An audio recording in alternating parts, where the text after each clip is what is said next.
member of the new channel Transcribers FTM. I'm 20 years old and I just finished my second year at Mount Holyoke College in Western Massachusetts. However, for the summer, I'm home, and home is Oregon. So I'm in Oregon right now. And my partner is Jack. His handle is the Jackski, and he's a very avid member of the trans YouTube community. Pardon me. There we go. Sorry if my screen jiggles around, but it's on my lap because I don't have a desk. So, Jack, you can look him up, the Jackski. He and I have been dating for 6 months, and we met in October of '08, I believe, because Jack worked in the scene shop for the Mount Holyoke theater department, and I was taking an intro-level acting class. I'm not an actor at all. However, I was taking it. And part of the requirement for the class was that I do some kind of tech. And so I worked in the scene shop. And for the first couple of weeks, Jack and I didn't really talk to each other because we were really intimidated by each other.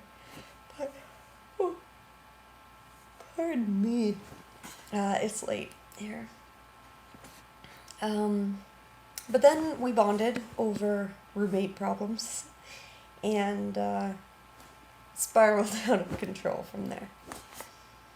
So when I met him, Jack was living as male in our Mount Holyoke community. He was out to all his friends, his professors. He'd been in gender therapy for a while, etc. And so I did, however, go through him coming out to his family. We had been dating for about a month and a half when he came out to his maternal extended family, and when he came out to his father, it was like a couple weeks later. So I was there for that. I wasn't there for that. I wasn't at it. But I was there, to hear him and help him.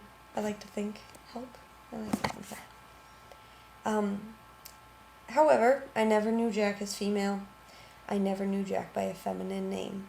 He was always Jack and male and my boyfriend. I mean, he wasn't always my boyfriend, but it didn't take long. So I never really went through that initial gender identity, crisis of any kind. And as a result, I think that I have a very different view of the transition than a lot of people. I didn't see Jack during the phase of questioning, and although I know it happened, and I can kind of have a picture in my mind, I don't really know what it looks like. So I'm excited to hear stories from other people. However, Jack went on T in February, so I did go through the entire physical transition process with him. I mean, it's not over, obviously, but up till now. And I like looking back on his YouTube videos and seeing the pre-T videos and comparing them to how he is now. And, he's wanted this, and it's really happened, and it's just amazing. And I know that there are so many other guys on YouTube that it's just really happening for, and I'm really glad to be sharing that experience with them. As of now, I'm in Oregon for the summer, and Jack has remained in Massachusetts. And next year I will be spending a year abroad studying theater in London. So Jack and I are going to be apart with only very sporadic visits for a long time. And that's something that both of us are struggling with right now. But I was really glad to see Toy's video because I have to say that it gave me hope. It, just seeing two people who are so in love and who have accomplished that over the course of 9 months with never physically, having met. I think that's just amazing, and it gives me hope. So, thank you, Toy, and good luck. Anyways, I guess so that leads me to what I'm looking forward to.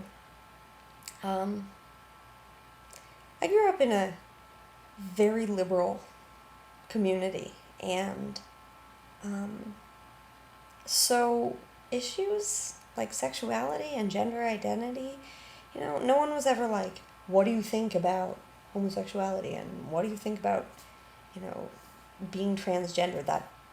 Those questions, they were non-issues.